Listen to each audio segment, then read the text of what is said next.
When you hear that Islam is the religion of submission to God, you have to be careful because you may hear it and think that Islam is the religion of submission to what you think of as God, and Allah just isn't anything like what most people think of as God. If you believe that God is an all-powerful, all-knowing, omnipresent, infinite, perfectly good being, that just isn't the God of Islam. If you read Islam's most trusted sources, Allah sounds more like the genie from Aladdin. He shows up to grant Muhammad's wishes, usually sexual wishes, or he sounds like Loki, the Norse god of trickery and mischief, or he sounds like Satan. He doesn't sound like God.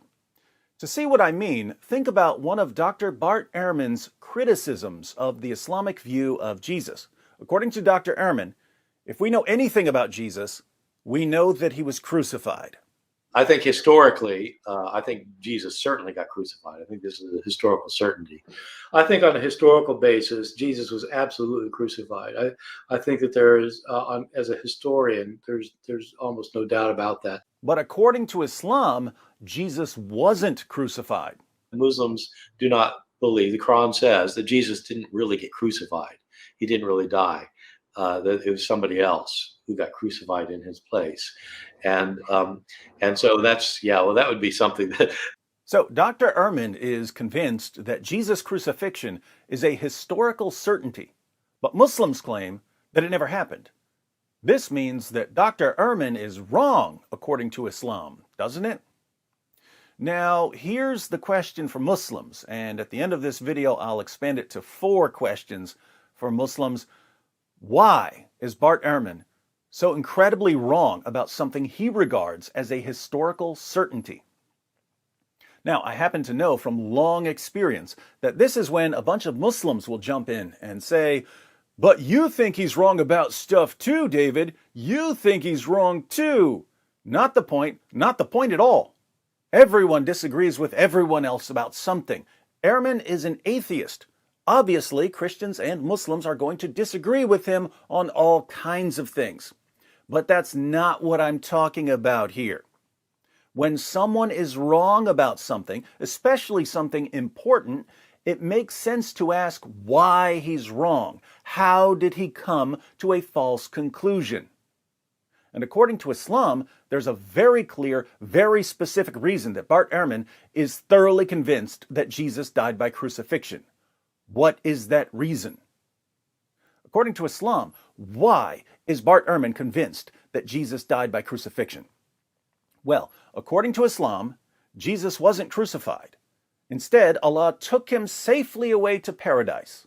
But Allah didn't stop there. No, Allah took a different person and miraculously disguised him to make him look like Jesus. Then this other person was crucified, but everyone thought that it was Jesus. The Christians, the Jews, and the Romans all believed that Jesus was crucified because Allah tricked them into believing that Jesus was crucified. So we ended up with lots of early sources reporting the crucifixion of Jesus. I think the crucifixion of Jesus is is probably the best attested, one of the best attested events of his life. It's found all over the place in our early sources. It's even mentioned by non-Christian sources. So, according to Islam, why is Bart Ehrman thoroughly convinced that Jesus died by crucifixion? It's not because he's an atheist or biased or ignorant of the facts.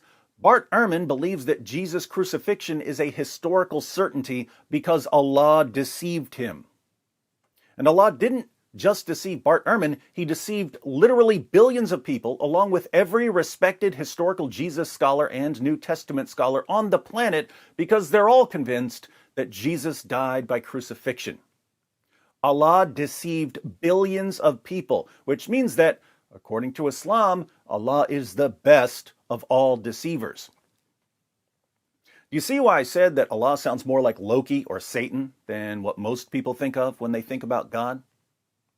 Let me conclude with a few questions for our Muslim friends, and I'm genuinely interested in any answers you Muslims may have, because I've been in lots of discussions and debates, and no one has ever been able to explain this to me. So please share your responses in the comments. First question: Why did Allah deceive Bart Ehrman and literally billions of other people? Why did he do it? What was the purpose? Jesus was taken safely to paradise. Allah could have left it at that. Or he could have told everyone that Jesus was taken safely to paradise. Instead, he tricked people into believing that Jesus died by crucifixion. Why? Why deceive so many people? Second, why do Muslims blame the Apostle Paul or other Christians for corrupting the gospel when, according to Islam, Allah corrupted the gospel? I open the Bible and it says that Jesus died on the cross. Jesus' crucifixion is a lie, according to Islam. Who came up with that lie? Allah did. So Allah corrupted the gospel.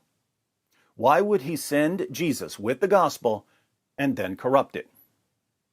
Third, if Allah deceived literally billions of people, and there was no real reason to deceive them and to corrupt the gospel, did Allah deceive billions of people and corrupt the gospel for fun?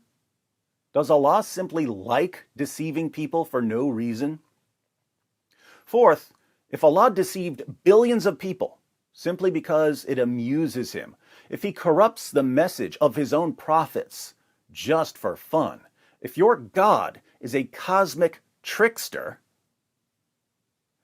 how do you know he isn't deceiving you?